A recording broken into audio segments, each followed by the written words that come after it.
Good evening, Undertakers, and welcome to the Empty Casket podcast. I am Tanya Gilroy, and this is Bill Bryan. Tonight, we take you to the infamous Harrisville Farmhouse, or as many people know it as, the Conjuring House. But first, we have some housekeeping. So we've already done Pennhurst, so you could be expecting a podcast on that sometime soon. And we just investigated the Scranton Cultural Center again. But this time we got to do it with the paranormal couple, Satori Hawes and Cody the Beans. And you may recognize Satori Hawes' name. She's the daughter of Jason Hawes, founder of TAPS and star of Ghost Hunters and Ghost Nation. That was a really fun night. We got to talk to Satori and indirectly Jason, and they had some of their haunted items, some haunted dolls and whatnot. It was a good night. Coming up on September 11th, we had the Frederick Stigmeyer Mansion, which is an overnight investigation with Wyoming Valley Ghost Tours. On the 25th of September, we're planning to be at the New Jersey Para-Unity Expo in Woodbridge, New Jersey. October 2nd, there's the Wyoming Valley Ghost Tours Arts and Crafts Fair at the 44th Cemetery. You may remember we were at one back in March. We're going to have another one, and we're going to have our own booth there selling shirts and some of our equipment and whatnot. So if you're in the Northeast Pennsylvania region, please come and check it out. October 23rd, we have one of my bucket list items, the Carbondale Municipal Building. This is a town not too far from us, and their main building, their municipal building, is reportedly extremely haunted, and I've wanted to get in there for quite some time now. We finally have a chance to do it. And once again, this will be with Wyoming Valley Ghost Tours. And then December 17th, we've rented out the Shanley Hotel. This is a hotel in New York, not the Stanley Hotel, which is in Colorado. And we rented it with Sylvie and Brian, we've talked about in several podcasts. And then we'll have our friends Rob and Danelle joining us as well. You'll notice there's a lot less in our housekeeping than last time, because we're finally starting to die down on our very, very busy schedule, which is why Conjuring has been delayed by over a month now. Yeah, we're a little late. We recognize that. It's been busy. But back in June 8th, Tanya and I went to Massachusetts. We went to Hammond Castle. I didn't go there June 8th. I went there July 9th. My birthday. Do you remember that? Nope. That's a practice round. No. I just wanted to see if you were paying attention. On July 8th, we went to Massachusetts. In Gloucester, Massachusetts, there was Hammond Castle, which was in and of itself worth the trip. That was awesome. Yes. Very unexpected. And then we went to Salem, which was honestly kind of disappointing. Yes, since the last time I was there, I was very disappointed in Salem. But we saw some really cool things. That was your first time there. Yeah. We saw the Ouija Museum, which you liked. Yep, and the Horror Movie Museum. And we made witch brooms. Yes, so I mean, that part's and we saw a Viking ship. And we saw the Viking ship. And then the next day, July 9th, is Tanya's birthday. And we were in Rhode Island, and we went to see Lovecraft's grave. Which was awesome. Mm-hmm. Beautiful cemetery. That cemetery I could have stayed in all day. And we made your son jealous. Yes. Then we went to the Harrisville Cemetery to visit Bathsheba Sherman's grave. We left some flowers there and talked to her for a little bit. And then you got distracted by mushrooms and wandered off. That was not so much of a big cemetery. No, that was little. But Still nice. It was really crowded with mushrooms, so I had to go fix it. So. And then we went to the Conjuring House. Yes. Oh my God, what a house. Passed it at first and ended up in, what's the next state after? I think we ended up in Massachusetts. Yeah. Yeah, Massachusetts.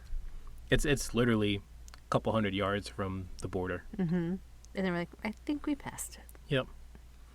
But yeah, the house is gorgeous. It's the aesthetic of it is right up there with what we love.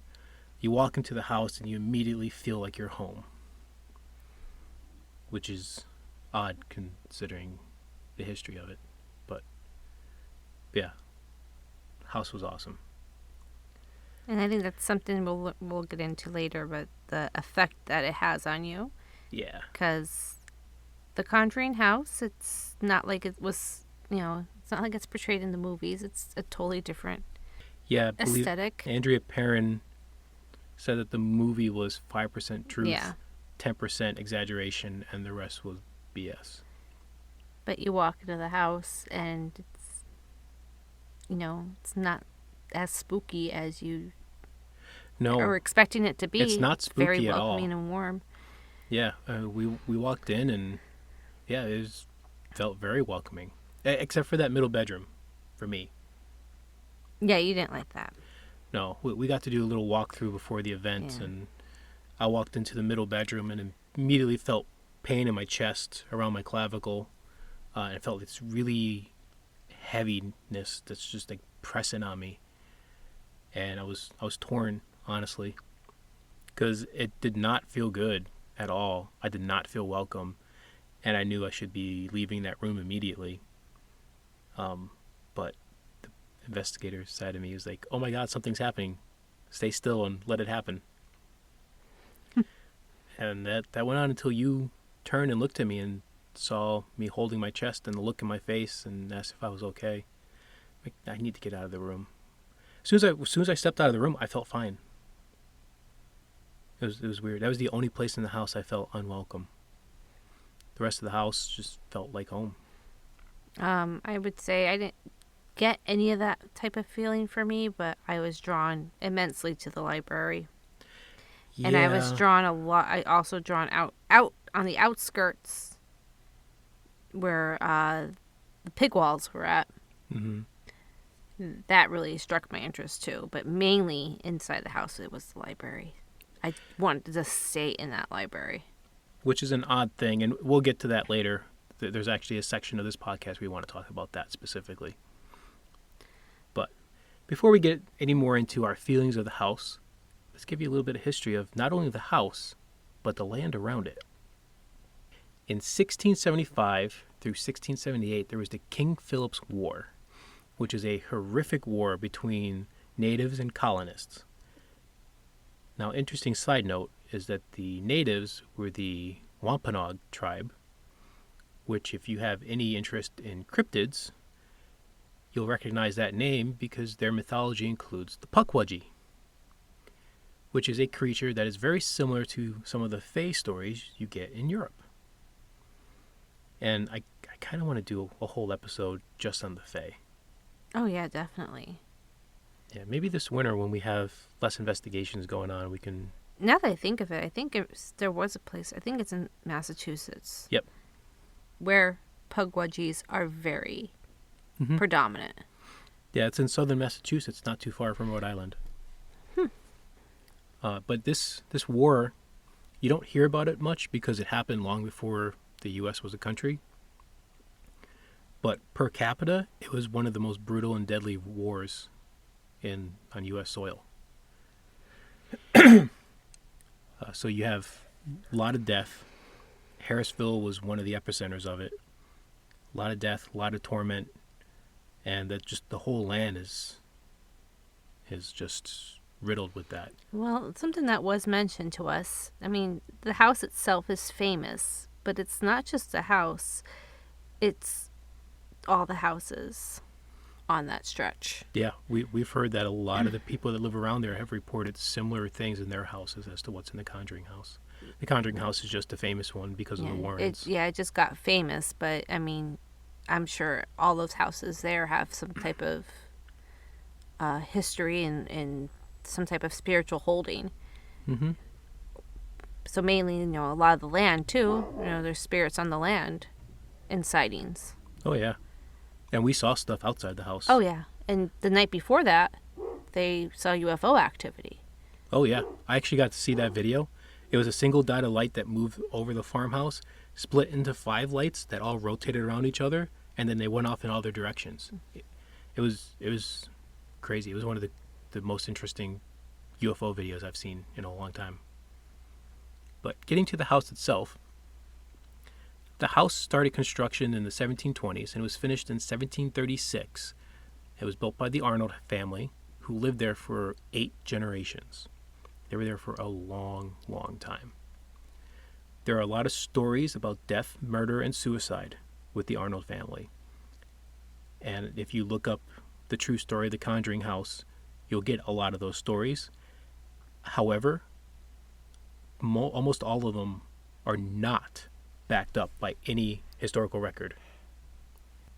2 of the stories that are backed up by historical record is one of the Arnold matriarchs hung herself in the barn. It is believed that this is the bent neck lady that is seen in the house, and we'll talk more about her later. There was also a man who got lost after a drunken night out in a couple bars late one winter's eve, and he stopped in the barn at night to rest before he finished going home, and he succumbed to hypothermia and died. And I don't believe they even found the body until months later after the thaw. But getting to the more famous family, the Perrins, they bought the house 50 years ago in 1971, which it doesn't seem like that was 50 years ago, but it is. Right? So the Perrins consisted of Roger and Carolyn and their daughters Andrea, Nancy, Christine, Cindy, and April. They lived in the house for just about 10 years, and they had paranormal activities happen from day one and continued nearly nonstop until they left the house. For the most part, they learned to live with all the paranormal happenings. Carolyn got the worst of it. Roger and the daughters, for the most part, it was pretty benign for them. I think Cindy got a lot of it too, wasn't it? Yeah, so Cindy, we mentioned the middle bedroom. I believe she lived in or slept in the middle bedroom, and almost nightly had somebody visit her and tell her that there were 7 bodies buried in the wall, which a lot of people took to mean one of the house walls. However, there's stone walls outside, and the current owners have had ground penetrating radar done on the property and have found 7 what appear to be graves, but they haven't dug them up yet to find out for sure. In 1974, a local college paranormal group, which included Carl and Keith Johnson, asked to investigate the house because they had heard some of the stories. And after investigating it, they went to the Warrens, they being the paranormal group, not the Perrin family. So the Warrens came twice. Out of the 10 years the family was there, the Warrens were there twice. The first visit, Lorraine felt Bathsheba Sherman's spirit. Said that she was someone who had lived in the house and killed children and was a witch and all this, none of which lines up with any of the historical record. This is one of those instances where I think Lorraine was wrong. I mean, she got the right name, but Bathsheba did not live there. She had her own house several miles away, and she was not a witch. She was never accused of witchcraft because she was buried in a religious cemetery. And to interject real quick, we're not discrediting the Warrens. No.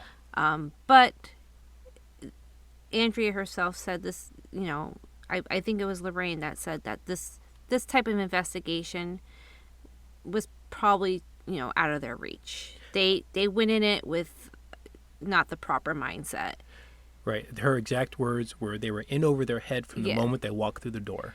And so, unfortunately, their presence stirred the pot instead of fixing, Right. Well, it wasn't so much their presence, it was what they did on the second visit.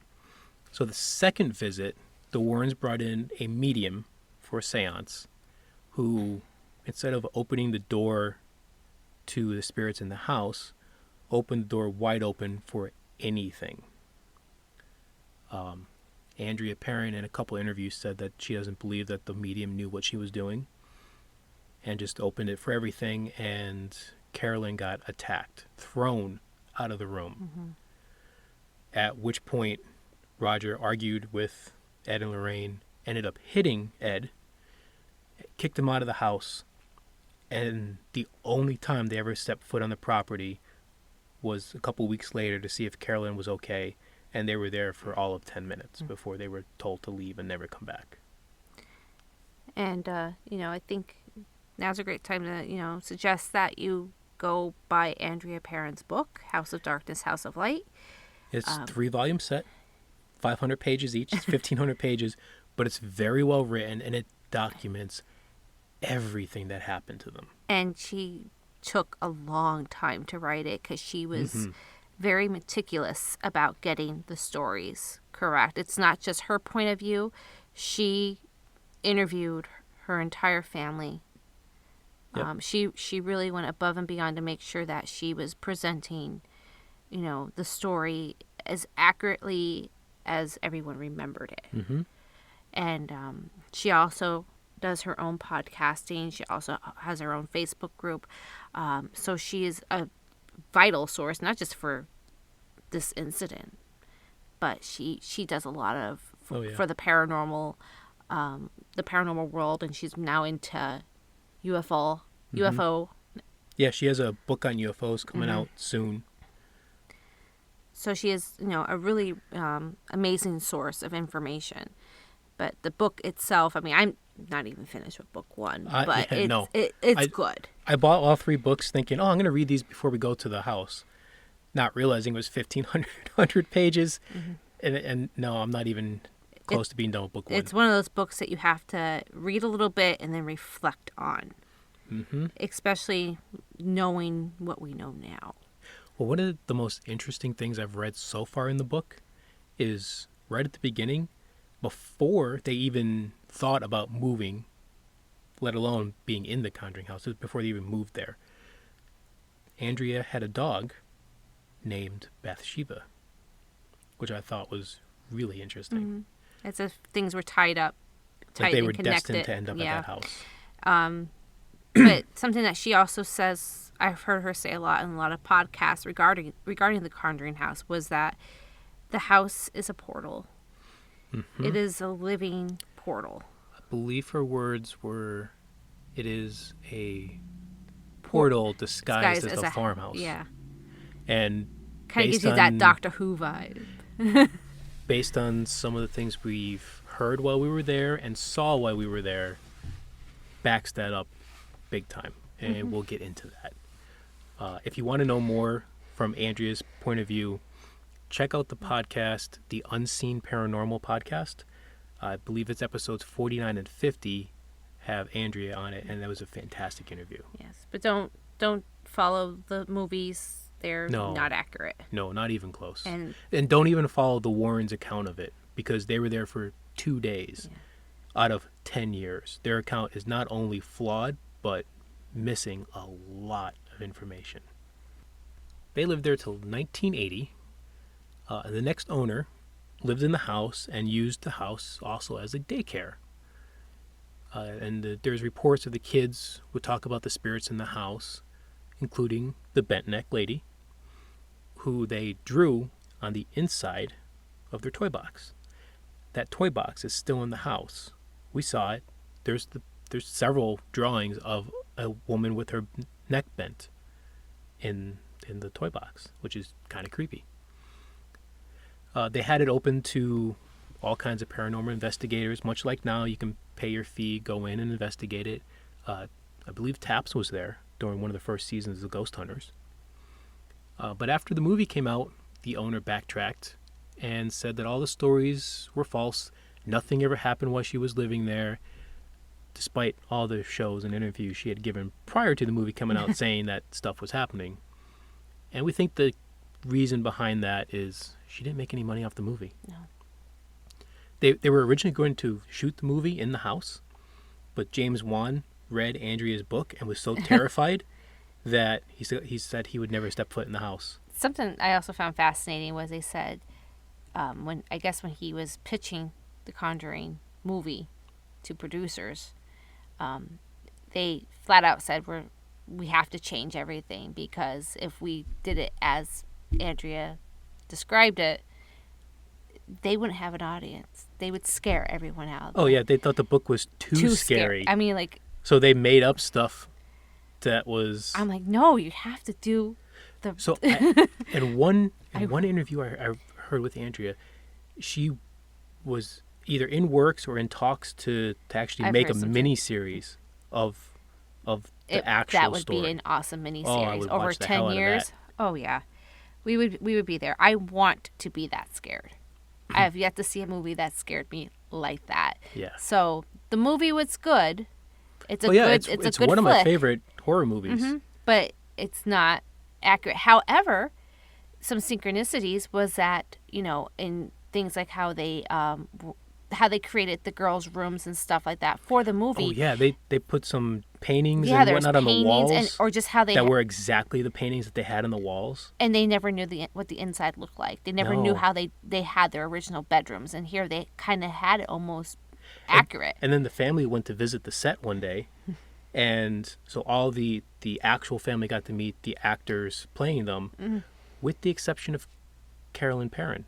She couldn't make it that day, and the actress playing her couldn't make it that day. So, I mean, it was destined for this film to be made, and I think what Andrea says, because of this film, people then obviously started getting interested in the house, and were now interested in her book, because her book was out way before the movie. The Volume 1 came out a couple years before the movie. Volume 2 came out around the same time as the movie, and then Volume 3 came out. Because she wrote everything prior, and all at one time, but they said, yeah, the only other book printed that has this many pages is the Bible. So so let's break it up into volumes, and we'll release them every couple years. Mm-hmm. But so it's pretty interesting to see how it all lines up somehow. Yeah. And maybe that's what the house wanted. Maybe. It seems like the house has a mind of its own. The house definitely has a mind of its own. Yeah. And not just from our account, but we have a lot of other accounts and friends of ours that have major experiences there. So the Conjuring House is one of the events with Ghost Hunts USA, and since I work there, I know most of the investigators there now, and a lot of them have had similar stories, similar concerns, similar things happen to them. Well, isn't there like a rule, like you can't, they're only allow investigators there? You can't be there more than 2 nights in a row. And this is Ghost Hunts rule. Yep. That they don't allow. And I 100% support that rule. I was there 3 nights within 8 days. Mm-hmm. That was way too much. But we'll talk about that later, because I want to talk about the effects of the house towards the end. So my birthday. Well, hold up. Right. One more. Corey and Jen bought the house in 2019. They split their time there between there and their house in Maine. They keep it open to investigators. You can rent out the house and go there and investigate. They've had several different of the TV shows there. They have day investigations. Like kind of like a few hours, like kind of tours. And then Ghost Hunts USA has many nights there. I would like to say, on behalf of the family, though, please don't show up and want to go walk the property and go. It is rude. Private property. The night we were there, people showed up. They said, "Well, we drove all the way out here from Ohio. We just want to see the house." And it's their home. It's private property. You can't just show up and ask to walk or expect to be, allowed to walk around and look at it. Especially when there's a bunch of people there who had paid to be there. Mm-hmm. And despite we didn't for one thing weren't able to go into the barn or anything. Like, we didn't walk the property itself. No.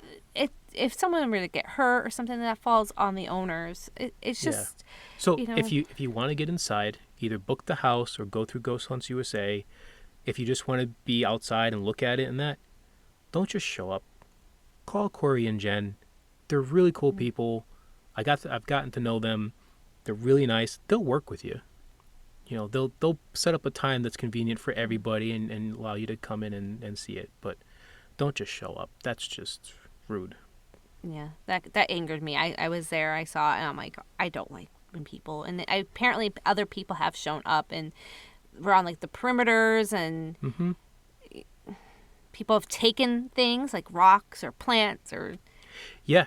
Corey said that a lot of people have taken rocks and stuff from the property, and every single one of them within a week has either brought it back or mailed it back because of stuff that has happened to them. So, yeah, you don't want to take things from there. So if you want to go to the Conjuring House, be respectful.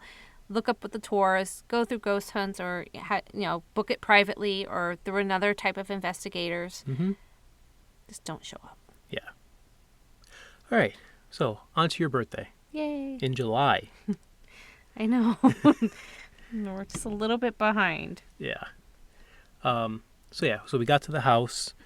We got there a little bit early and was able to walk around a little bit and explore the place. And we couldn't see the entirety of the house. So the addition that was added in the 1730s is where Corey and Jen stay.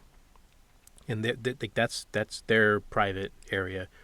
We just have the main portion of the house that we have access to, which is still a lot. Yeah.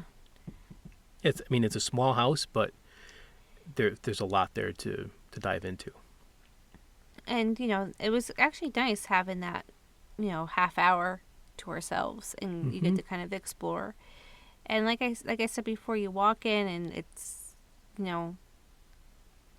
it's a very welcoming house. Yeah. It's like a cottage / cabin. Yep. Esque. But you just walk in and you just have this overwhelming feeling like, I'm home. I don't even get that feeling in my home. The only other place that I've really ever had that feeling is my grandparents' house and my parents' house. But yeah, it's like that nostalgic feeling you get of being away from home for a very long time and then coming home. To the place you belong. Yeah. Which is weird because I had never been to this house before. And it had never even been in Rhode Island before. No, me neither. And it's small, but you can still kind of just get lost in it, I guess. So any of you who have done any events with Ghost Hunts USA, you know their format. They do a couple group events, group vigils over the first couple hours of an event, and then you get to your free roam time. So our first group event was on the second floor, in which we were doing shadow work. That is to say, using REM pods and K2s and motion sensors and trying to get reactions that way. You, me, and Brian, we went into the birthing room, which is this closet, essentially, off of one of the bedrooms, which quite literally was used as a maternity ward. It was the birthing room, literally. That's where you went to give birth. The whole town would typically go there if they had time to get there prior to, actually going into labor. But yeah, it was quiet. The REM pod did go off a few times. REM pod went off a few times. But I got this overwhelming sensation to lead the group. I really was, I think I told you a few times, like, it's just, I feel like I'm being Drawn to the library. Drawn back down to go down by myself. And I kicking myself now because I should have done it. You would have gotten in trouble. I probably would have. But yeah, it was, for the most part, like, I didn't feel anything in that birthing room. The only time I felt anything was towards the end of it, we left the birthing room. We were just in the bedroom, and Liv, who was one of the GHU investigators, asked me to step into the middle bedroom to see if I felt what she was feeling. So I stepped in, and there was just a heaviness. And I was like, yeah, it feels really heavy. Not just spiritually heavy, but like physically, like there's a weight on me. She's okay, yeah, that's what I was feeling too. I wanted to make sure it wasn't just me. So that's the only thing I felt on the second floor at all. Then we went down for a second group session, which was on the first floor in the... So we've been calling it the Ouija board room because Corey and Jen decorated it with Ouija boards on the mantles. They have a Ouija board blanket on there. They have a Ouija board, custom-made Ouija board that has the house picture on it. A lot of people also call it the seance room because that was the room that the seance happened where Carolyn was attacked. So we're in that room. This is the room right outside of the library. And we were doing an EVP session there. So they wanted a guy to go alone into the library because there is a spirit, supposedly, that's in there called Father John, who doesn't like men. So men tend to get a lot more experiences in there. So first guy goes in there, and one of the EVPs we got was, he asked, is there anybody in the room right now? And you get a very clear EVP of, I am. Now, a couple of these EVPs, they were taken with the investigators' equipment. I don't have them. And while I did have a recorder on while we were recording it, or while we were doing it so that we can have that, it was pouring outside. And you can't hear the EVP hardly at all because the rain just drowned it out. So I don't have that EVP to share with you, unfortunately. There's also a tinny metallic sort of noise coming through that we couldn't find the source of. And I went through the library looking for it, tapping on things. It sounded like tapping on a light fixture. Yeah. But it wasn't, because I tapped on the light fixture that is in there. Yeah, that was all galvanized aluminum. It didn't make that noise. It didn't make the same noise, but that's what it would sound like you're... Mm-hmm. So then we had some motion sensors on the stairwells. Those went off a couple times while we were investigating. And then we did what has become kind of normal for us, in which we asked Father John, can you say the word watermelon? And we get a clear as day EVP, watermelon. Mm-hmm. Again, I don't have that one to share with you. But that's something we've been doing for a while now, asking to say potato or watermelon or umbrella. Just repeat some random word, multiple syllable word. And it just, if they can do it, that's a really great EVP. Yeah. It just kind of gives you that piece of evidence that you can take to other people and say, check this out. And then the library door swung open by itself for the first time. And I was standing by it. Yeah, so there's two doors going into the library right next to each other. And there's a little like 6 to 8 inch pillar in between. Mm. You were leaning against that pillar. Mm-hmm. And somebody just said, hey. The door's open. The door's open. Both doors had been shut. And we both look and, oh yeah, the door's wide open.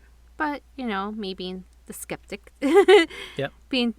My first thought is it's an old house. I am probably, my weight leaning against that pillar. Probably, created, enough push or whatever. Yep. Or maybe you bumped it with your elbow. I bumped it with my elbow. Or something. Because we did eventually find, because we investigated this door a lot. Mm-hmm. We found that once the door opens about 2-3 inches, the way the house is, the gravity just takes it the rest of the way. And it'll slowly open all the way. But it's that 2 or 3 inches of it opening that you need to get it started. So we did fully shut those doors. Yep. After it opened this first time, we shut it all the way. And it was humid, so the door swelled a little way. We had to squeeze it shut all the way. So there was no way it was just going to open by itself. And I know, I said the first time this door opens, we're going to talk about this door a lot. Mm-hmm. So while reviewing some more EVPs, I looked over at you because you were still standing by the door. I was checking the door every couple seconds, probably every couple minutes. Mm-hmm. I look over, okay, door's still shut. And about 10 seconds later, somebody says, hey, the door's open again. I'm like, wait, what? I just looked at that. So I look over, and sure enough, the door's wide open. And now it's less likely that you did it. Mm-hmm. So that's the second time that door opened by itself. And somebody said that they had been filming it. We're like, oh, awesome. We could find out whether or not you're the one who bumped it or what happened. So they go and they get the camera and they go to play it. The file's corrupt. That camera had been used all night so far and continued to be used all night with no problems, but that file was corrupted. Not the first time that happens at the Conjuring House. Yeah, didn't Corey say that, they have cameras all through that house. Mm-hmm. And that's a common occurrence. Yeah, it just stops recording But we'll talk about that more when it happens again. So then you and I and I think Brian came with us. We went to sit in the library, just the three of us. Went in and shut the doors, and first thing we asked was, okay, today's Tanya's birthday. The door's opened a couple times already. As a birthday gift to her, can you open the door again? Yeah, it didn't open again. Nothing really happened while we were in there by ourselves. So that pretty much ended that session, and we moved down to the basement. In the basement, we're using primarily the Phasma box. You and Brian went into the well room. So when you go into the basement, you go down, walk through the hallway, and you come up to, there's a couple of rooms next to each other. There's what's called the candy room, and the reason it's called that is when Ghost Hunt USA first started with this place, they got a bunch of EVPs asking for candy when they were in that room. So now it's become commonplace for people to bring candy into that room, so it's known as the candy room. Interestingly, somebody claims to have seen a gray in that room. So it's another tie to aliens. We can't seem to get away from them. The next room over is the well room. That's called the well room because it literally has a well in it. And then next to that is a little closet. And then there's a little storage room after. So you and Brian went in the well room. I went in the closet because they asked for somebody to stand in there by themselves and nobody else wanted to. And we put out some cat toys as well. So we're sitting there, and one of the words that came through was ball. And we had cat toys out with the 2 dolls that you brought with you. Yeah, I brought my 2 dolls. Yeah. Yeah, one of them was a doll that I made for her. Yep. And the other one was one your mother was given. Yeah. I think she got it from Haiti. Somewhere in the Caribbean, she got that doll. And it was given to her. The woman literally just said, you need this. This is going to protect you. And so she brought it home. And you brought it to Conjuring House. And I brought it to Conjuring House. So throughout the time that we were down there, we had some K2s light up. We had some cat balls light up. Some things come up through in the Phasma box. But all in all, it was quiet. Yeah. Like the whole night. You know, we've heard so many stories about the Conjuring House, and while we did have things happen, it was overall a quiet night. The following weekend wasn't. Not sure, but we'll get into that. So the last thing that we did was they wanted to do kind of a quiet, reflecting, meditating kind of thing. They split everybody up into different rooms throughout the house, which you so nicely volunteered for the middle bedroom. Yeah. I wasn't bothered by the middle bedroom. All right, I'll go. So it was you, me, and Brian. We went up to the middle bedroom. And for 15 minutes, no equipment, just quiet. No talking, no asking questions, just sit there in silence. And for the first 5 to 10 minutes, I was okay. I was sitting in a rocking chair in the corner, and after the last 5 minutes were awful. My heart started racing. I felt like there was a weighted blanket that had been put over me. I did not feel comfortable. I was sticking it out, but I wanted to leave so badly. And I got to the point where I'm like, I can't do this anymore. I have to get out of here. And as I'm about to say I had to leave and get up and leave, they called up from downstairs, okay, time's up. I'm like, oh, thank God. I immediately got up and got out of the room. Walked out of the room, I felt fine. But Brian even said he had a headache while he was in there. So now we had free roam. So, of course, we went to the library first. So we did some EVPs there, and we asked, are you upset with how many people are here? And we got a response.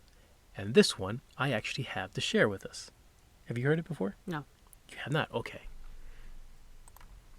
I wasn't in the library, you and Brian. No, you were for this part. Was I? Yeah. Because at one point I left. You did. Towards the end you did. Are you unhappy with how many visitors are here?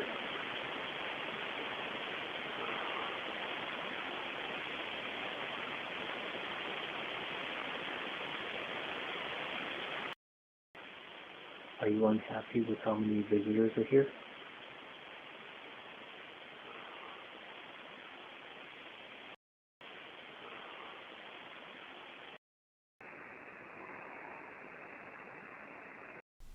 So I think it says, yeah. But it's not the clearest EVP by any stretch. No. But there's definitely an EVP there. I think it says, yeah. Mm-hmm. So we stopped to take some pictures with my prototype multispectral camera. This is where you stepped out of the room. Yeah. I will have to go to the bathroom and... Yeah.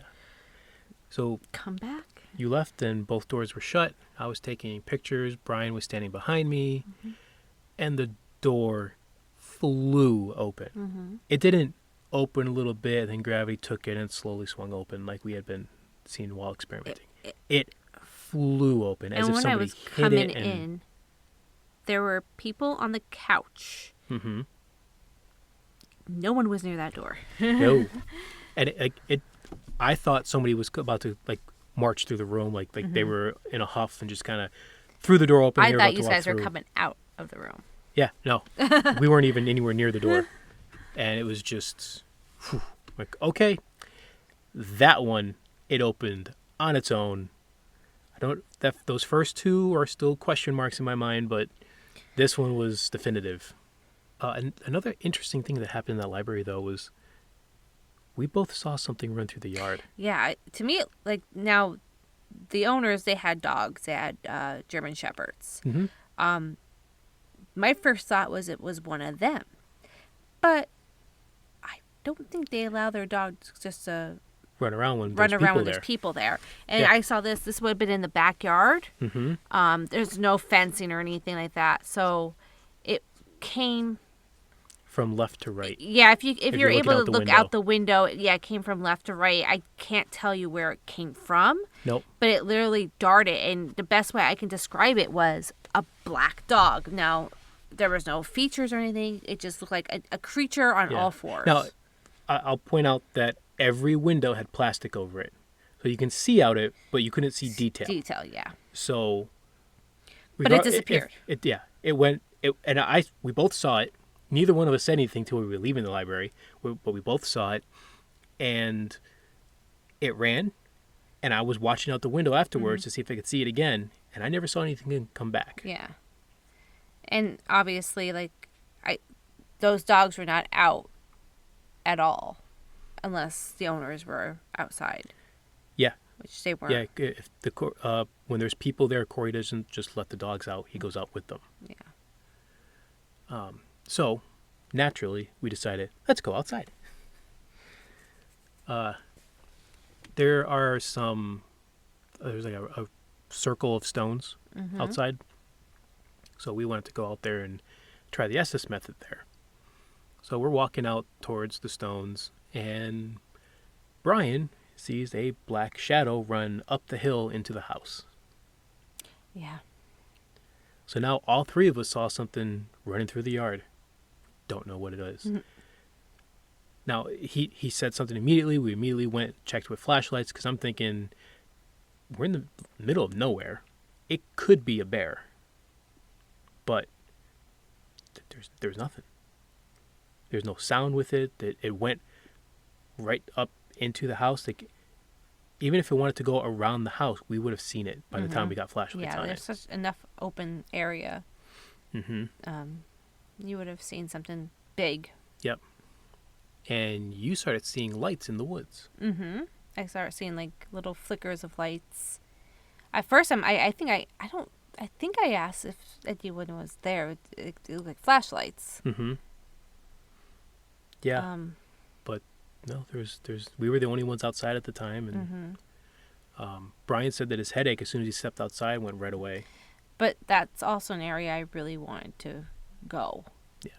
I was really drawn to those areas. Yep. So we went under the Estes method, sat on one of the stones. So we asked, is there anyone buried on this property? And you said passageway, which again lines up with the portal. Mm-hmm. How many spirits are in the house right now? all of them. Who did we see run through the yard? And you said, Perrins. Can you tell us the names of any of the girls? They were the first. Now, that doesn't make a whole lot of sense because they certainly wasn't the first family there. They weren't the first people to have activity there. I don't know what you were getting at with that. But, I don't know. And then you said you started getting flashes of a white flower. Under the Estes method, this was a weird one because I got more images than I did voices. Yeah. And one of them was a gardenia. It was, a gardenia plant with a single gardenia on it. Which there were none on the property that I saw. Did we ever look up the significance of what a gardenia represents? Purity and gentleness. Ooh, and a secret love between two people. Mm. Mm. Did you and Brian have a secret love between you two there? No, not that I recall. I mean, if I was going to, he is a firefighter. But. So, that's when for the first time you told us, go in the house. And then I asked, was that you running across the yard? And you said, it's so lonely, I'm frozen here. So that made me think of the guy who died in the barn. Mm. Then you said Crowley and Nathaniel, which I don't know how either of those names tie into the history of the house. Mm-hmm. It might, but through my research, I haven't found anything yet. You said I'm over here. Then you said either wash up or watch up. It wasn't clear on the audio which one it was. And I asked, why do you want us to go in the house? And you said, it's on the mantle. Well, on the mantle are Ouija boards. Also on the mantle was a camera that was trying to film the door, which the door never opened while that camera was there. The next time that door opened was not too long after the camera was taken down.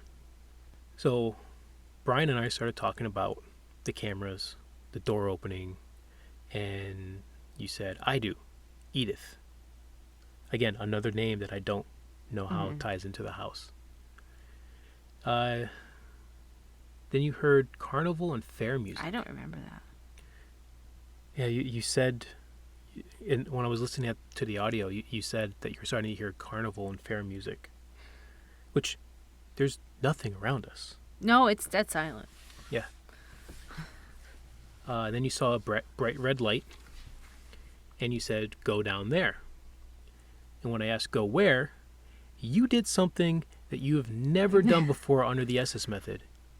You stood up, and you started walking down the hill. Blindfolded and unable to hear. I will admit, though, I don't, that's not the first time I've ever been drawn to move. I just don't ever do it. But there's been times, like under the SS method, where I want to point at things or move somewhere. I just don't do it. One, because I don't know. I don't know. I don't know why I got up that time. But I know I've had those feelings before in other places, and since then too. But I don't know why I actually did it there. Well, I know Brian was confused and said, what do we do? Do we stop her? And I'm like, we should, but I kind of want to know where she's going. And then you stepped on Brian's K2. So I said, where are you taking Tanya? And you said, over the hill. And then you pointed down the hill and you said you saw a light. Mind you, I'm still blindfolded. Yep. Then you said, go back in the house now. So they wanted just me to walk and you go in the house. So that's when you said you were done. You took the headphones off and we went back in the house. And we that was odd. Mm-hmm. So we went back in the house. We took a little break. Got a drink, kind of decompressed before we decided to go back to the basement. This is where the most interesting stuff happened, I think. So we put out the dolls, cat toys, K2s, did some EVPs, all of it quiet. So we're sitting around the table in the well room and decide, hey, let's take turns doing the Estes method.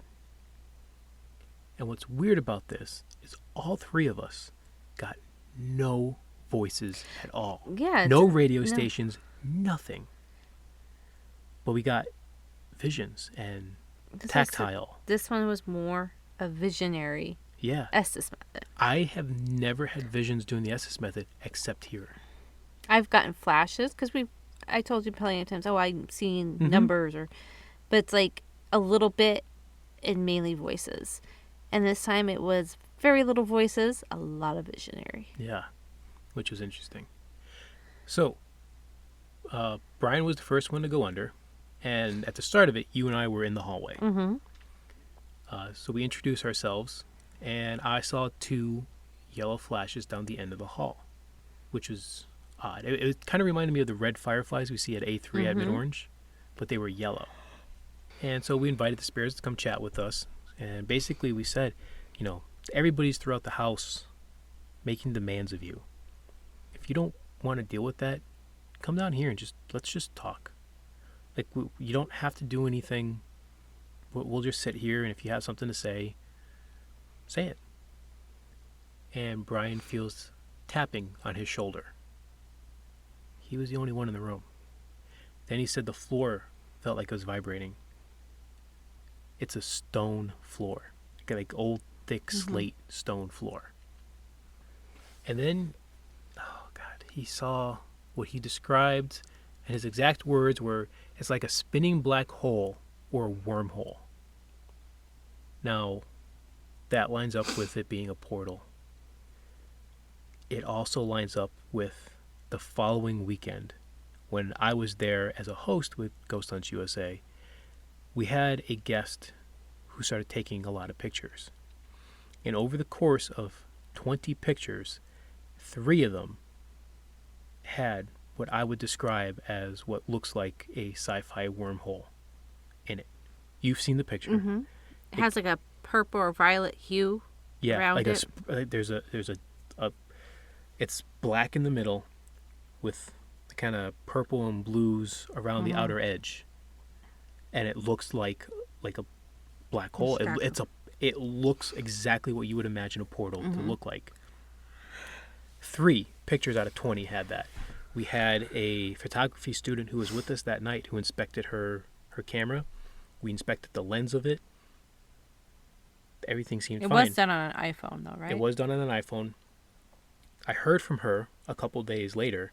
She said when she got home, she took about 100 pictures trying to recreate it, and she couldn't do it. It was absolutely bizarre, and I had forgotten about this. So when I was listening to the audio for this, and I heard Brian say what he was seeing, I completely freaked out because I'm like, oh my God, it's the picture. What he's describing is in that picture, taken a week later. Do you see those pictures? Yeah. Yeah, I called him. After I called you up, I called him up and I sent him the picture. I'm like, look at this. Tell me if that's what you saw. He confirmed it? He confirms, holy crap, that's exactly what I saw. So, yeah, that was awesome. That really lines up. Where were we? Then you go under the Estes method. So he said he hears humming, but he said it was like a soothing humming. And so we invited her to have a seat at the table, and then Brian's chairs started to rock. He said it felt like he was rocking back and forth, and he saw the wormhole again. So that's when we came back into the room, sat with him, and I go under. And again, there's no radio stations, there's no voices, but I started hearing big band music from like the 30s and the 40s. And it wasn't like it's a radio station as it's going through and you hear snippets of it. This was one consistent song that was playing for minutes, which was odd. And then I felt a female standing next to me. And now you were sitting the next seat over, but you weren't like next to me. I think I was across from you. You might have been. And Brian across was from me. on my left. Brian was kind of at the head, and you were near the well, and I was across from you. Right. Point being, though, nobody was standing next to No me. one was standing next to you. But I felt a female presence there, and I felt my hand get brushed. Again, I'm going to jump a week ahead to when I was there as a host. I was running Estes method stuff in the basement that weekend, and we had 3 people, all men, sitting in the same seat who said that they felt a woman standing next to them, who said that they heard humming, that it was very soothing. They all used the same word soothing to describe it, and all but one of them said that they felt something touch their arm.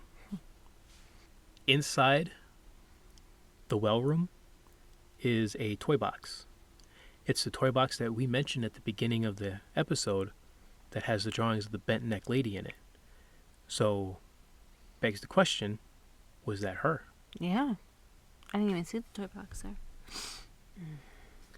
And then I had 2 visions. And this is the first time I've ever had visions doing the Estes method.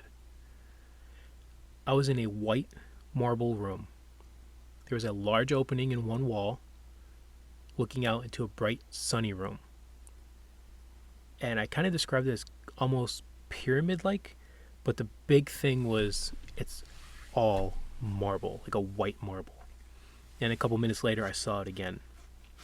It was weird. I've never seen visions before. And then it was your turn. Mm-hmm. So you go under, and once again, no voices, no radio stations. And your vision is a stained glass room. You said it was floor to ceiling stained glass, like a church, but you said it's not a church. Now, if you add together my vision and your vision, you get a mausoleum. Yeah. Yeah, Brian put those 2 together, and it's like, yeah, now that you mention it, it was kind of like I was inside of one of the marble outcroppings that you put a casket in.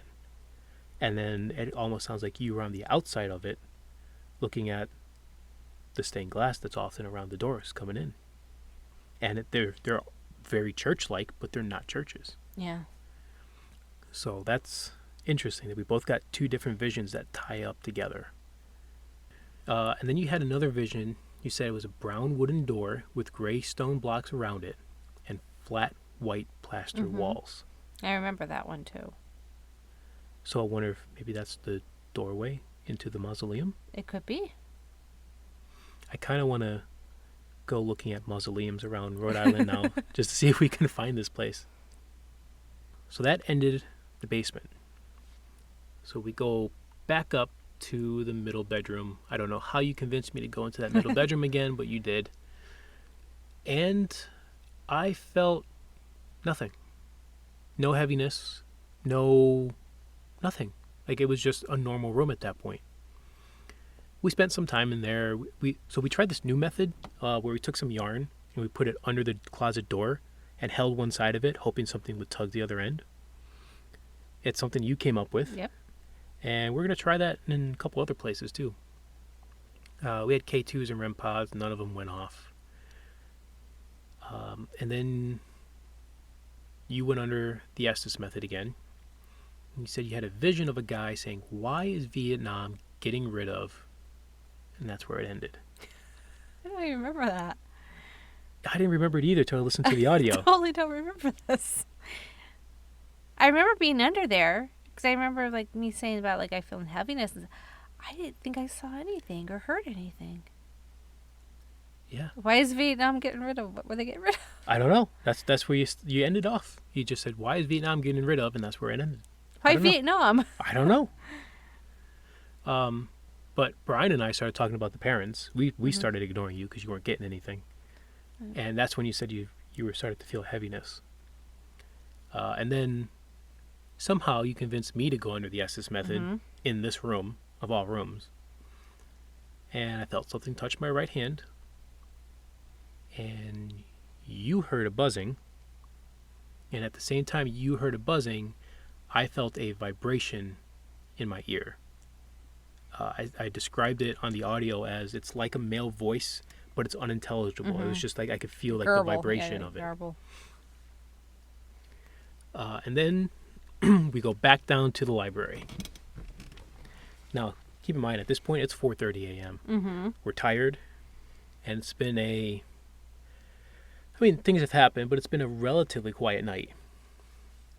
So, for the last time you go under the Estes method, first thing you said, "Are you recording me?"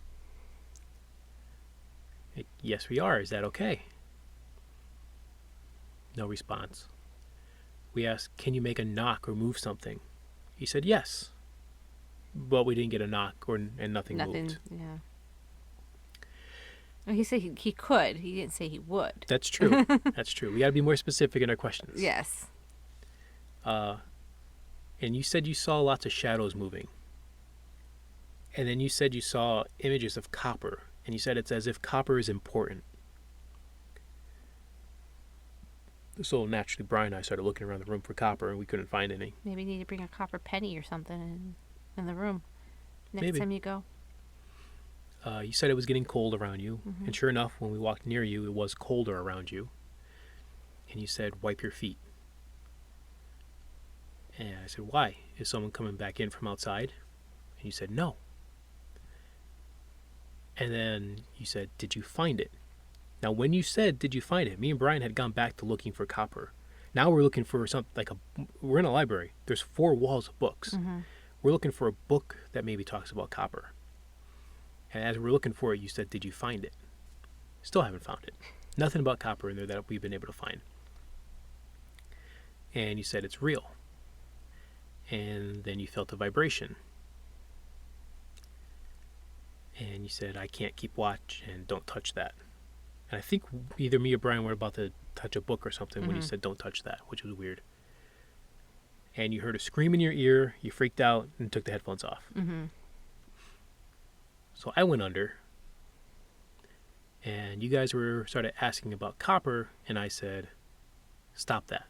But it wasn't a voice that I heard that said stop that. I was saying stop that because I was getting tapping on the headphones. Oh, okay. Like it was as if somebody came up to the headphones and started tapping tap. on it. And then I saw some shadow. Still blindfolded, saw some shadow. And for the most part, that's That was it. Yeah, we left around 5:30 a.m. And that was our experience at the Conjuring House together. But, the following weekend, I was there for 2 nights as a host, and holy crap, that place was amazing. The night I was there. I those know. 2 nights. I'm living. You I'm missed living out. through you. So, we're going to go through what happened then, but I'm not going to go through it step by step like what we do with our investigations. Instead, since it was other people's investigations and I was just a host, I'm going to go room by room and kind of just go through the highlights of those rooms. But what I'm excited about is that experiments that we do on our own investigations worked for here. Yes. So, we're going to start in the library. All right? Again, library was central to everything. Mm-hmm. So much happened in that library. So if you listen to some of our other podcasts, you hear us talk about a game we like to play in cemeteries, where we write a word on a piece of paper, hide it, and then throughout the night try to get the word, the name on the tombstone, the year, whatever. So, try to interact with the spirits that way. Yeah, make it fun. And I'm like, "You're doing it there." Yeah. Yeah, she insisted that I do it there. She said, write something down, put it inside of a book in the library. So I did. And mind you, it's wall to wall, floor to ceiling. Thousands of books. So it's not like you have 5 books to choose from. No. You have thousands of books. So, wrote a word on a card, hid it in one of the books. Nobody knew. Yeah, because there's no one in the house then, right? Well, no, the other 2 investigators were in the house, but they were in a different room. I told them that what I was going to do, and they left me alone to do it. I was the only one who knew the book. I was the only one who knew the word. So, during our EVP session, we asked, what is written on the card? And we got an EVP.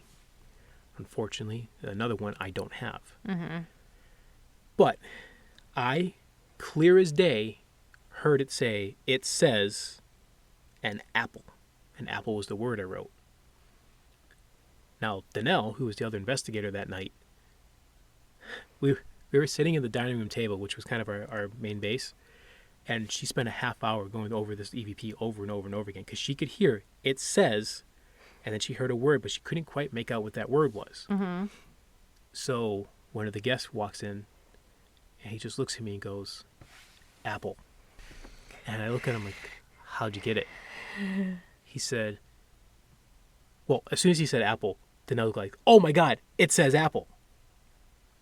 And yeah, so she heard it after she heard the word apple. She's like, "Oh yeah, it does say apple." Anyway, so I asked the guy, "How'd you get it?" He said, "Well, we were in the room in the library with the SLS, and a figure showed up, and we asked the figure to point towards the book, and it did. And so we picked up that book, and there was an index card in it that said apple." My jaw hit the floor. I don't put a lot of stock in the SLS because it's very easy to get false positives if you don't use it exactly right. I can't dispute this one. I know because, like I said, and I think I asked you, like, you made sure that the book was tucked properly back in its place. Yeah. It wasn't like some random, like, it wasn't like a book that catches the eye, I'm assuming, right? Nope. No special color or nothing. So yeah, I was excited about that. Yeah, that was awesome. And so that was Friday night. but also on that night, you took a series of pictures that you sent to me. No, I did that Saturday night. Oh, okay. We'll wait till Saturday night then. Go ahead. Well, I'm going to continue with the card game. We're going to do the card game Saturday night. Again, I picked a different book, wrote a different word. At one point in the night, I'm sitting on the dining room table by myself, and one of the guests comes in and says, "Hey, can you come with me to the library?" "Yeah, sure." And I just want to note about this guest. This guest was one of 3 girls that showed up, and one of those 3 left. Like, they came in, they signed in, and then about 10 minutes later, the one left. Like, she couldn't be there anymore. She was there for 10 minutes, and she left. She ended up driving back at 5:30 in the morning to pick them up. Yeah, so it was one of the girls from that group came in to get me. We go into the library, and Danelle's in there and a couple other people, and they pointed to a bookshelf, and they said, "Is the book on this bookshelf?" "Yes." "Why are you asking?" And they said, "Well, before we went any further, we wanted to make sure we were, in the right spot at least." I'm like, "Okay, how'd you get there?" "Dowsing rods."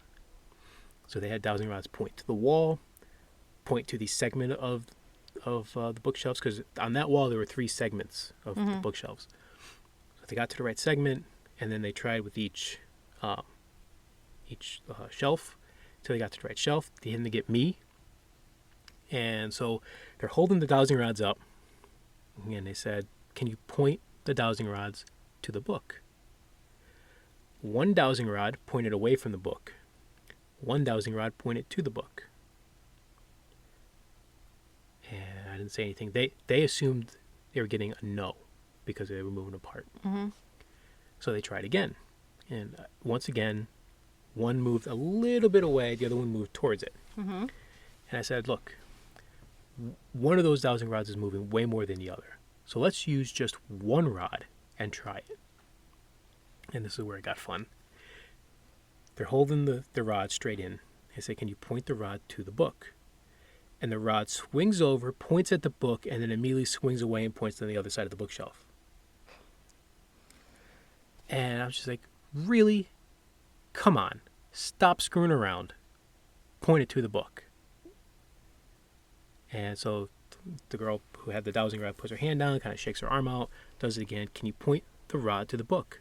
And once again, it points to the book and then points away. And I said forcefully, "Enough. Stop screwing around. Point to the book." And the rod very slowly starts to point towards the book. And it gets almost there, stops, and starts going back the other way.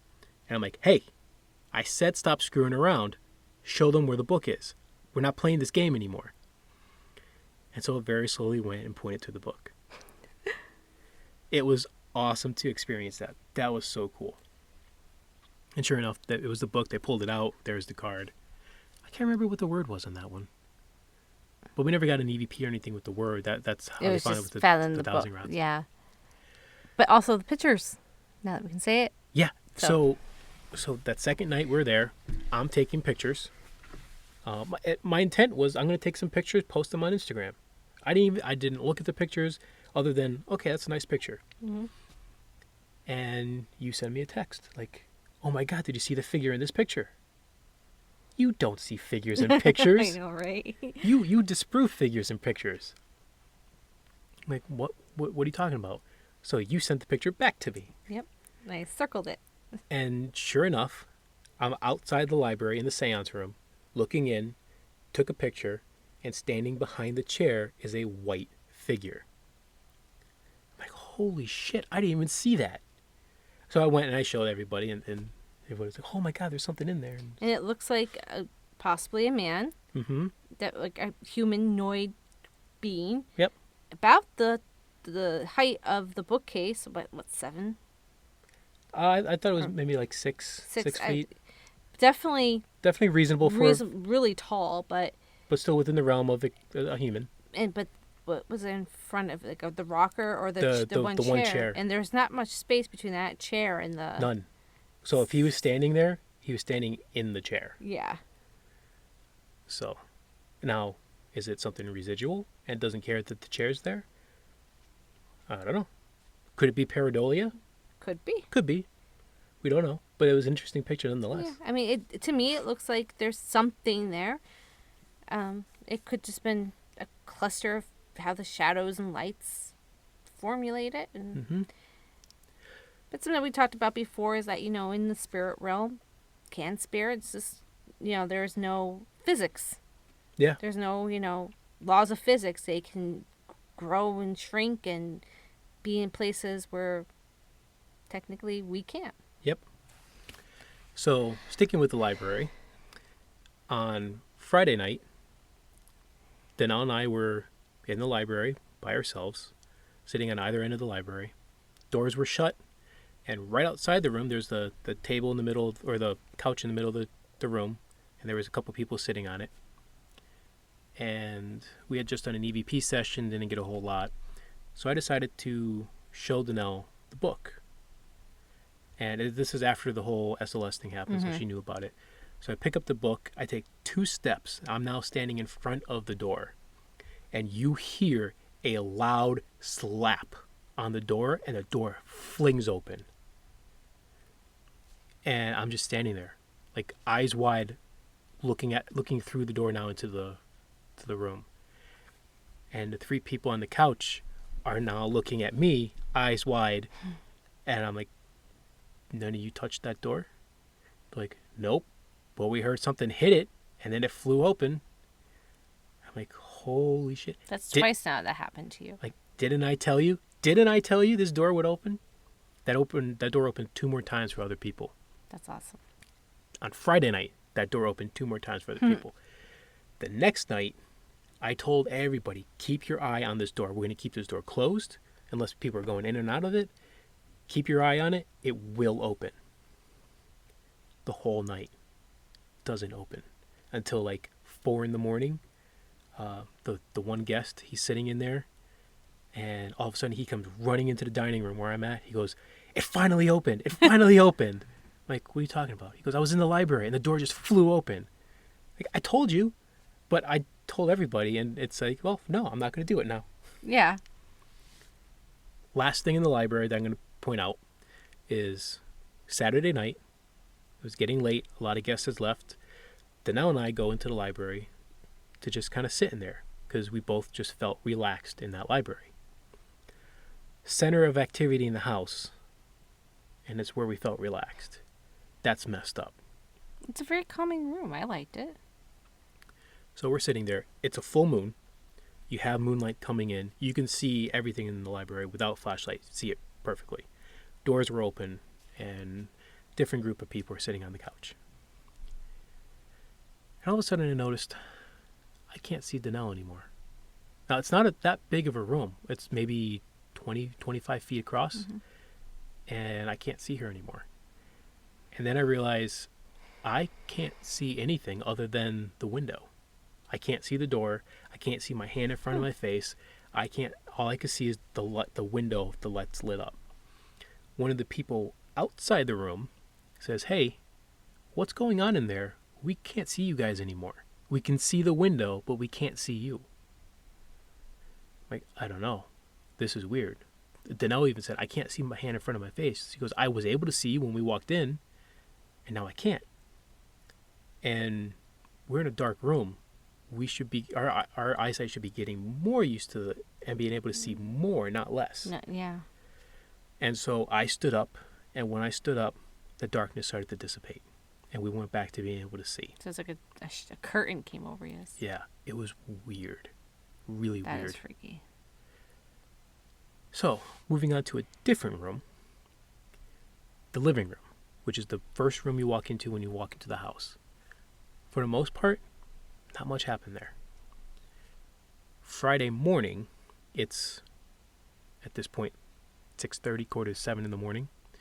Danelle goes out for a smoke. We're the only two left there. We're going to be leaving in just a few minutes. I sit on the chair, and I'm no longer in 2021. Like, I felt like I was in a completely different time. It was so weird and off-putting, and I felt like somebody, like a whole different family, is going to walk through at any moment. A family from a different time. And I watched the shadow walk through the Ouija board room. And as soon as I saw it, it took a couple of steps, it disappeared, and as it disappeared, Danelle opened the front door and came in. I immediately told her what I saw. She goes, "Okay, let's make sure it wasn't me." She goes back outside and starts walking around outside. She wasn't the one who made the shadow. And when she opened the door, I was like pulled back to 2021. It was, I've never experienced like a time slip or anything like that. But that is something that's been talked about in this place before. Carolyn herself saw in that room a family from like the 1700s having dinner. And they looked and at her and started talking to her. Yeah. And so you got to wonder, was that family then seeing a quote unquote ghost? and it was Carolyn? It was weird. Dining room. So the dining room is where we set our equipment up. It's where we sign people in. That was where you went for a break. So the second night, we had a third investigator with us, Anne, who was a psychic medium. And we'll be talking more about her when we get to the basement. So Anne and I are sitting there. Danelle's outside. And all the doors in the house have the old school thumb latches. So there's actually like metal piece that opens up, like lifts up off a latch in order to open the door, and it closes to shut it. Well, we heard that open and close 3 times. The one in the bathroom, we heard it open and close 3 times. Ghost jump along in the bathroom. It's a very distinctive sound, and we heard it. We were the only 2 in the house. And then people started showing up. First couple to come in, they signed in, and they sat down at the dining table, and we were talking. And from the side of me, I could see a shadow walk past the window. It was the room's very well lit up. It's not a dark room. And all of a sudden, there's a very dark shadow that walked past the window. And so I'm like, okay, maybe that was somebody with a black shirt outside. So I immediately jump up and I'm looking outside, I'm looking out the window. There's nobody out there. And I turn back around, and the guest, his face is white, and he just goes, "I'm so happy you saw that too." I'm like, okay, I'm glad you saw that, and it's not just my eyes messing with me. And then they have dried flowers and herbs and stuff hanging from the ceiling in the dining room. And there is one... The one by the spinning wheel. Yeah. Yeah. I told you about that. I think I told you about that the night we were there. It was spinning. It was spinning. Yep. But I think I assumed that someone hit it or someone walked by there and kind of made it move. Well, but we checked it out. The other ones were not. We checked it out I think it was Saturday night, we noticed it spinning again. And so we watched it for 45 minutes. Oh, wow. You really focused on the freaking... Like, well, we were doing other things in the process. Yeah. But, like, we were the only ones in there. Nobody was coming in or out. The air conditioner was off. All the windows have plastic over them. There's and it the just hutch. kept spinning. There's the hutch, and there's like a spinning wheel. I love that hutch. That hutch is gorgeous. And that one was kind of like in that area, right? Mm-hmm. That one. Yep. Same one. Yes, same one. Okay, so now we go to the basement. So we did our EVP session on the first floor, and then we decided to split the group up into two. Danelle took half up to the second floor. I took half down to the basement, and this way we have a whole floor of nothing in between us. Throughout the entire time I'm in the basement, people are walking on the first floor. Now, mind you can hear almost every sound of... Mm-hmm. You're in the basement, and there's someone in the kitchen. You're hearing that. I'm hearing people walk around. I'm hearing two distinct voices having a conversation. And that's why you guys split up, had that space in between the rooms, so you guys wouldn't hear. Exactly. You wouldn't get that noise pollution. So I walkie up to use the walkie. Hey, Danelle, how many of your group went down to the bathroom? She goes, none. They're all still up here. A couple minutes go by.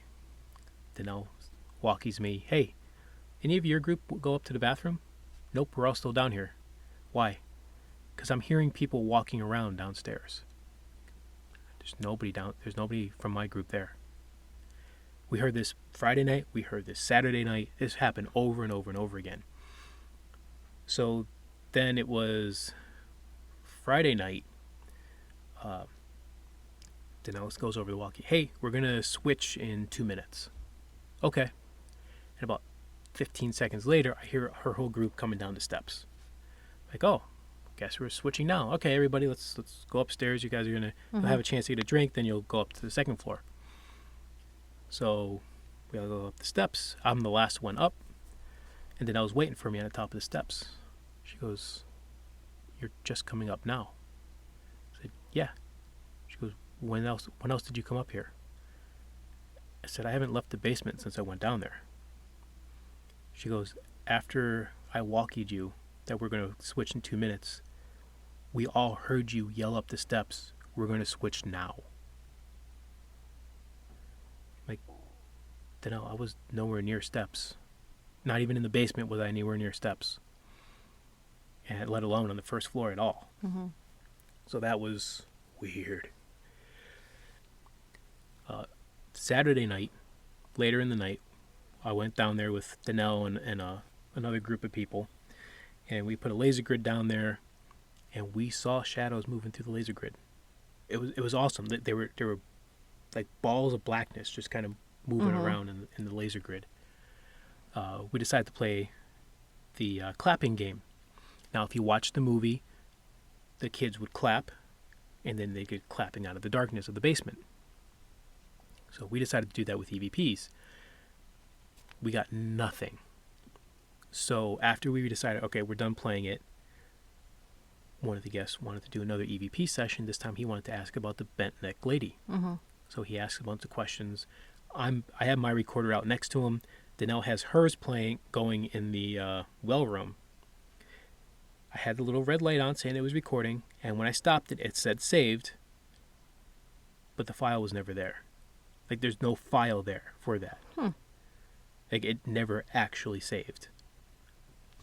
And then we hear Danelle go, you guys have to come in here and hear this. So we go in. As soon as we started asking about the bent neck lady, you hear 2 loud claps on the EVP. Wow. Yeah. So after we decided to stop playing the clapping game, they started to play. And the same guy that was with me for that earlier in the night when we were down for the group thing, I'm standing right inside of the well room. He's out in the hallway. He saw a figure walk down the end of the hallway and runs into the well room because he got completely freaked out. Takes 2 steps into the well room. He's standing right next to me. Stops to kind of calm down, says what he saw, immediately stands up and walks to the well. Like, I had to go stop him. He was about to step into the well. And he just looks at me, and he gives me this weird look. I'm like, dude, you're about to walk into the well. And he starts looking around. He goes, I stopped when I came in the room. I stopped next to you. I said, yeah, you did. And then you started walking to the well. And he gets like this terrified look on his face, and he goes, I have no recollection of walking towards the well. That's scary. Yeah. That was freaky. Okay, so the last two things have to do with Anne, our psychic medium. So Friday night, Anne was not there. We were doing spirit box down in the basement, SS method stuff. And we got, this is my house. You don't belong here. Get out. Leave now. I didn't tell any of this to Anne. Next night, I'm giving my spiel in the basement. Here's what we're going to be doing. Here's the equipment we're going to be using. Here's how to use it. She interrupts me. She goes, I'm sorry, but there's a woman standing behind me, and she's telling me to tell you that this is her house. You don't belong here. You need to leave now. And I'm just looking at her, and I'm like, who told you about that? She goes, she's telling me. I said, no, who told you about last night? She goes, what are you talking about? I said, we got the exact same words come through last night on the spirit box. So, doing the SS method down there, and we heard from the first group that my name came through on EVPs several times on the second floor. So we get our SS method session started, and after a couple questions, I'm like, okay, I'm going to ask the question that I'm afraid to ask. Who was trying to contact me? And the guy who was under the SS method says, a friend. Like, what friend do I have here? He takes the headphones off, looks at us, and goes, I don't know what question you just asked, but I swear to God, I just heard the word Bathsheba. And that hit me hard. Like, holy shit. Because we went and left flowers at her grave and apologized to her on behalf of the people who desecrated her grave. Invited her to come speak to us. We invited her to come speak to us. It took a week, but we got it. Long walk. It's a long walk. So Anne connected with her and was able to tell her story. Bathsheba Sherman was a midwife, and she was mostly called in for the more difficult and troublesome cases. So these are the ones where, there's a higher likelihood that the child or mother will not survive it. And because she was in a farm not too far from the Arnold farm, the Harrisville farm, the Conjuring House, the birthing room is where most of this would happen.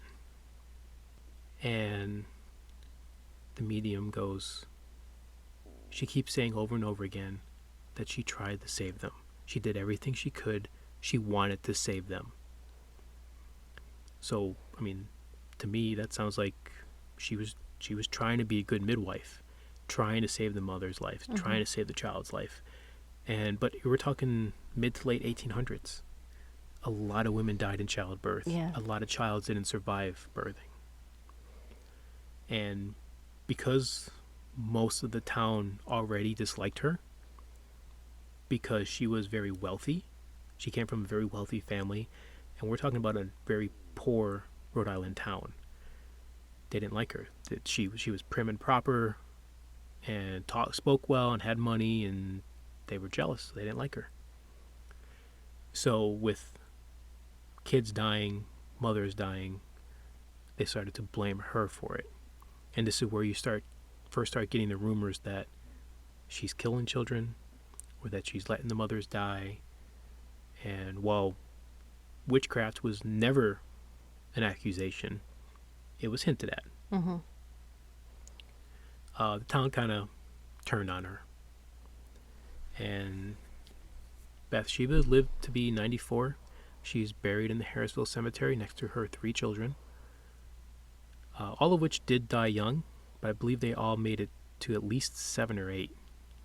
I think they died before they became teenagers. Those rumors, those stories, they were perpetuated by the Warrens, and then even more so by the Conjuring movie. I don't know if maybe the Warrens did a little reading before they went to the house, read about some of these rumors on Bathsheba, and just ran with it. I don't know if whoever Lorraine contacted lied to her, because spirits can lie, people. Just because you talk to a spirit doesn't mean you're getting the truth. I don't know what happened there, but for whatever reason, what Lorraine said was incorrect. And I have since checked some of this, and the actual historic record, not stories written on the internet, when you search for the true story of The Conjuring, but actual historical record lines up with Bathsheba being a midwife. She lived about 3 miles away from the Conjuring House and on her own farm, and that she was, for the most part, disliked, but she was never accused of any wrongdoing when she was alive. So I thanked her for coming to talk to us after, we left the flowers and all that, and we asked her to, and she came. She came the night that was easiest for her to talk to us, when we had a medium there. And I promised her that I would do what I can to get her story out there. So this is Bathsheba Sherman's story. Please perpetuate this story, her story, not the sensationalized, made-up story that you get from the Warrens in the Conjuring movie and rumors of people who disliked her. And if they ever do erect another tombstone, don't desecrate it. Leave it There's alone. no reason to desecrate any tombstone Yes. for any reason. Never. But especially one based off of rumors. Exactly. And it just shows how rumors can affect you even after death. Yep. Now, while we're on the subject of Bathsheba, one thing that Corey did say was that ever since the Warrens were there, people know the name Bathsheba. So investigators are always coming and asking about it. So a lot of times when you get the name Bathsheba come through, it could be other spirits lying. Oh, yeah. It could be other spirits messing with you, And because that's what you expect. It's also it's also people creating that. I mean, there's that belief that if you believe if everyone believes in one thing, that they create it. And an egregore. Yes, and that could be something too, that they're creating. Yeah. I firmly believe that at least some of the things in that house are egregores caused by people like us going there and investigating and going in with certain preconceived notions, and those notions are creating things. I also firmly believe that there is a portal there, and that there are things coming in and going out all the time. Something I also wanted to add, when we were talking about the hutch, there's a Robert the Doll there. There is a Robert the Doll there. Do you remember what Satori was saying about people who get souvenirs of Robert the Doll? So you can buy miniature Robert the Dolls from the museum in the Florida Keys. And they have had... And people who buy them will often say that they've had bad luck afterwards. So I wonder if maybe a piece of Robert's there because they have one of them in the house. They also have like the and not the Annabelle, but an Annabelle look-alike. That is so cool though. Cool. Their coffee table is, if you do a Google search for the real Annabelle, you'll see Annabelle inside of a box that has the devil tarot card on it, and please do not touch all that. They have a replica of that made and turned into a coffee table. Which is awesome. And definitely something I'm going to make. But let's just say, without a doubt, the house is truly haunted or there's portals. And then you're putting in things like that, which, let's just say that the, souvenirs of Robert do carry something, and the dolls of Annabelle carry something, and whatever else people send them carry something. You're just adding fuel to a fire. Yeah, exactly. So, things like that, And that's... Should they have things there that... Yeah, I That's my own personal thing. I really don't take too much stock in that. Yeah, I don't know. Maybe not. It's hard to know for sure. But that is a great segue into the last thing I wanted to talk about, which is the effects that the house has on people. Now, a good friend of ours has spent a couple hundred hours in that house from March until June. Yeah. He was very, very negatively affected. It has affected his personal relationships, his job, the way he's behaved and all that. And it was horrible to watch. He's gotten the help. He's doing much better now. He's not completely out of the weeds, but he's getting there. He's almost back to normal. And he's smart enough to stay out of the house. And he's smart enough to know he can't go back. He took a month off thinking some time away would be good. He was planning on going back for like 4 or 5 nights over a week. And after the second night, he's like, I can never come back here again. And for some people, they can go in and out of that house. And yeah, some people go in and out with no problem. I was talking to the owner of Ghost Hunts USA. He told me that he thinks that the house targets people who are more equipment oriented and less so people who are more spiritually oriented. And both myself and our friend are equipment oriented. Not that we don't do the spiritual side of things, but our natural leaning is towards equipment. A lot of people who work for Ghost Hunts USA have had problems after being there for multiple nights. People have had dreams about it, nightmares about it. One friend of mine he had dreams before going there. Never gone there before. Never seen it. Knew the layout of the house, knew where to go, could walk in like he's been there 100 times. And it's all because of the dreams he had prior to. Now, I didn't have dreams about it before or afterwards. In fact, I didn't have anything that was overtly negative happen to me. What happened to me was our friend that was affected, I called him on my drive back, and we were talking about the house and our experiences and all that. And as I'm talking to him, it's dawning on me how much I love the house. It was an unnatural amount to love the house. Like, I didn't just want to go back. I felt like I needed to go back. And I didn't just love the house. Like the Scranton Cultural Center, we were there on Saturday. I love the Scranton Cultural Center. It's great. Definitely want to go back.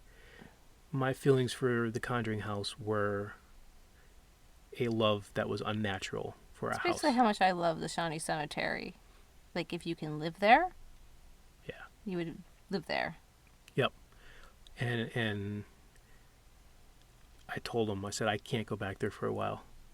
I said, I can't, like, this is not right. This is, and the more I thought about it, the more I'm like, this is not right. Like, there's no way this is normal. And he goes, I'm really happy that you're recognizing this, because most people probably wouldn't, because you were given everything you wanted. And that's how bad things start, is they hook you first. And I'm like, yeah, I'll go back, but I need months, like, before to separate myself from it. And again, going back to the story of the Perrins, Carolyn saw that house and basically emptied out their bank account that day. Yep. And bought it. She and had even, a natural draw to the house. Yeah, even Roger Perrin, who was dead set against it, he went there and immediately changed his mind. And even the kids, I mean, even Andrea has said they love that house. Parents were willing at one time to be like, okay, what do we have to do to get out of here and sell? And they're like, no, we love this house, even after their encounters and stuff. Mm-hmm. And another, like, when I was talking to him, another thing that he pointed out, he goes, you love the library, don't you? I said, yeah. He goes, every story you told me was centered around that library. That's the most active room in the house. That's the room that's going to scare the shit out of most people. And yet that's the room that you feel calm and confident and peaceful in. He goes, doesn't that sound kind of messed up? I said, yeah, it does. That sounds really messed up. And yeah, it was the way he said it. He goes, look, that the house chooses people. There are people that the house likes, and if they like you, they're going to give you everything that you want to come back. He goes, that first night you were there, somebody who was with you, the house didn't like, and they gave you nothing. When you went there, it wanted you to come back. So it gave you everything you wanted. You got shadow people, you got noises, you got EVPs, you got a partial possession when the guy was walking to the well. He goes, you got everything short of a full-bodied apparition. Everything you wanted. You even got Bathsheba to come through. Mm-hmm. And he goes, it gave you what you wanted so that you'll come back.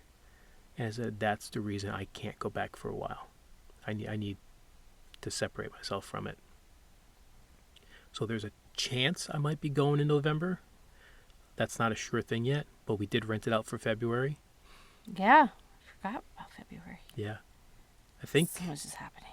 I know. Yeah. We have it rented out. It'll be 6 of us in February. My son's going. Yep. I wonder how that's going to affect him. I don't know.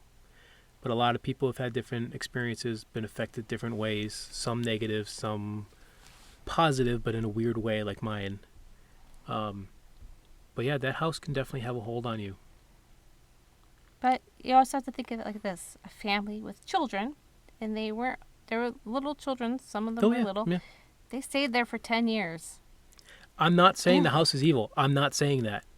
I'm saying that house can affect certain people in a way that might not be positive. I think that's another misconception is the house, people are automatically going to demons and the occult and all that stuff. I never felt anything bad in that house. I felt unwelcome in that middle bedroom.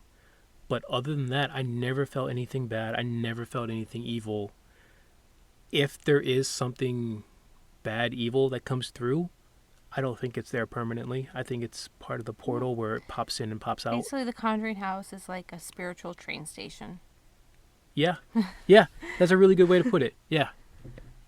Where, they come and go. They might stay for a little bit, and then they're off. Yeah. You have there are spirits that are there all the time, such as the Bentonic lady.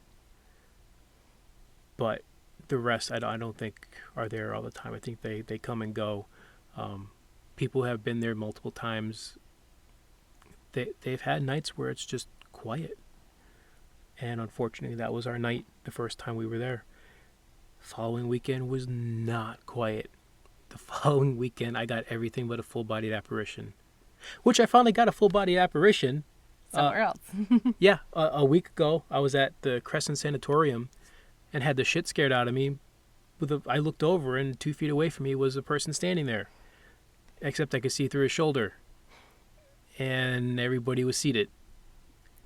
I want a full body apparition, but with people around me. I don't want to do it by myself. Yeah, like my boss told me, careful what you wish for. You might just get it. Yeah, well, I have stipulations. I used to close myself off to that. Yeah. I used to see animals. That's probably the extent of it. I do want to see my ultimate wish is to have a conversation with somebody, have no idea, and then either they disappear or, we find out later they weren't around. They were just like a ghost so real that you think they're human. That would be awesome. Yeah. Yeah, that's our experience with the Conjuring House. It was fun. It was. And I'm happy our experiments work, mm-hmm. even though I wasn't there to witness it, but it made sense for you to do it for ghost hunts than for us to do it, because we didn't really know what to expect with the layout and everything. Yeah. So, but it's an easy experiment. I recommend everyone to try it out anywhere. Yeah, if you do an investigation, if you can get there a little bit early before the rest of your group comes, or if you're going there with a tourist group or whatever, write a word on a piece of paper, hide it somewhere, some sort of marker, and then try to get that marker or the word or something to come through. It's a really fun game, and when you get it, it's awesome. And something I like is that, we come up with these little, very easy, simplistic games, and from our experience at the Scranton Cultural Center, they use the same kind of concept, like silly games, and it's like very simplistic. Yeah. But you get results. Mm-hmm. So the equipment is amazing, and it gives you results as well. But sometimes you don't need all that. Sometimes you just need something as, playing a clapping game or writing a word on a piece of paper or a piece of string, and you can... I'll tell you what, my favorite pieces of equipment, dowsing rods and an EVP recorder. I am falling on that dowsing rod. Oh, yeah. When we do the Pennhurst episode, you'll find out why Tanya is now a fan of dowsing rods. I am a fan of dowsing rods. I hate it. I might say I hate them. I was very skeptical of them. Because I thought, people are moving them, and if you're not holding them right and stuff like that. But we have gotten pretty good results with them. Mm-hmm. I will say now that they're probably one of my favorite pieces of equipment. Yep. But, yeah, so... What was I saying? No idea. Oh, yeah. The simplicity of experiments. Yeah. But and coming up with these kind of experiments, especially in places like the Conjuring House, which is investigated all the time. Mm-hmm. Spirits get bored, people. Think outside the box. Yeah. When I host a group, I always tell them, when you're asking your questions, other than the polite, what's your name, how many people are here, whatnot, spirits hear the same questions over and over and over and over again. They get bored and they stop answering. Think outside the box, come up with something fun and interesting, and you're more likely to get a response. And that's probably like why you get a lot of activity when you're not investigating, when you're just sitting around, bullshitting. Yeah. It's because they're probably interested in your conversation more so than you like, how'd you get murdered? Or they're just like, well, hey, hold up. I know we weren't answering you, but pay attention to me. You came to see me. Yeah. You can have this talk elsewhere. Oh my God, we've had so many things happen when we're not investigating. So, yeah. Like we're just bullshitting with each other. So tips: think outside the box with your questions and experiments. If you know what you're walking into, you can probably even write some just basic questions down that you think might be interesting. Yeah. Well, I'll give you some examples. If you're investigating a prison, what was your favorite food at commissary? Mm-hmm. Prison number. What was your prison number? Who was the warden at the time of your imprisonment? Yeah. What did you think of your roommate or your cellmate? Yeah. It's or what was your favorite color? Hey, did you like this band? If you know a timeline. Mm-hmm. Yeah. Simple things like what's your favorite music or stuff like that. And asking things like, can you repeat the word umbrella or potato or watermelon? You started off with, look, we need to know that you're here, so can you repeat the word watermelon for me? In this way we know you're here, and then we'll get into a conversation. More often than not, you get a response, and it's awesome when you do. And just like, or if they're children, you think of things related to children or of that time. Mm-hmm. Pennhurst, there's people who have intellectual disabilities. You talk to them with more simplicity and slower and kinder. You ask more simplistic questions so you can get better results. Things like that. So you have to kind of be more creative with your questions and be more creative with your experiments. You don't need all these, fancy equipment, even though we like the fancy equipment too. And having the fancy equipment is good. You should definitely have some. Doesn't make you a ghost hunter, though. You should even have specifically the empty casket equipment, because I make it really good and it looks cool and all that. If you want really awesome equipment, Bill's equipment's the best equipment. No, equipment definitely has its place. Mm-hmm. But you'll walk into places where equipment does not. It's useless. You know what I've noticed? Places that are investigated a lot, you get less activity with REM pods and K2s. When you do places that are not investigated very often, K2s and REM pods work more. Mm-hmm. Yeah, because they're probably like, I touched that 1,000,000 times. Yeah.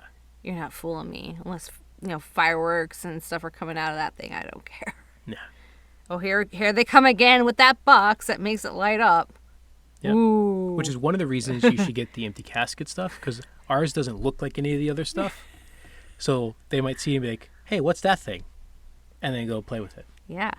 Especially if it looks like a little tombstone. Like our REM pods. Or coffins. Like our K2s.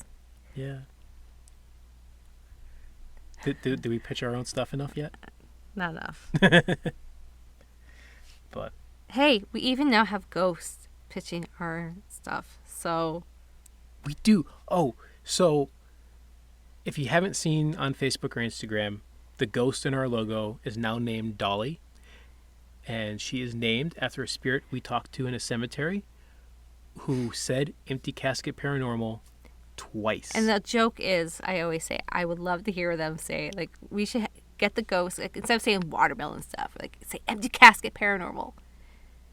She did. I got it under twice. the... And I laughed, I think, because I'm like, I think I said Empty Casket. And because sometimes you kind of doubt yourself. Like, should I even say that? Like, come on, really? Empty Casket, please. Yep. And then it went twice. And at one point, you're actually handing our card to someone. You said something about the letters in his hand, and then you said Empty Casket Paranormal. And I had our card in my hand. And it's like, all right, yep, the ghost is now Dolly. Like, yep. We're naming it after you.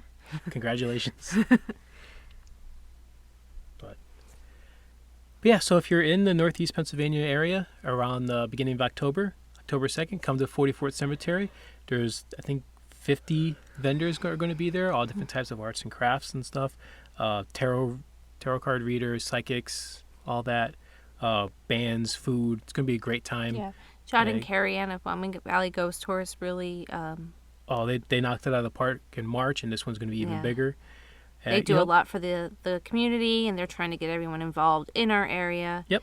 And it's, they're opening doors where you couldn't investigate certain places. Now these places are amazing, unique, and just as special as the Conjuring House. Oh, yeah. Less traffic. Yeah. Some of these places were never investigated. So that's like fresh meat. Yep. But yeah, come to the Arts and Crafts Fair. You'll get to meet us. We'll have our own booth open. We'll have some merchandise and whatnot. So, yeah.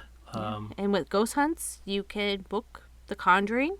They do the 13 events, so you don't have guests, no more than 13 guests, which is nice. Because for the Conjuring House, you do definitely need less people. They also have, they have... So one of the newer places is Crescent Sanatorium. That's where you were at, where you saw the apparition. That place was just as active as the Conjuring House. It's like 300 acres. We have access to 7 different buildings. It's out in western Pennsylvania. The place is awesome.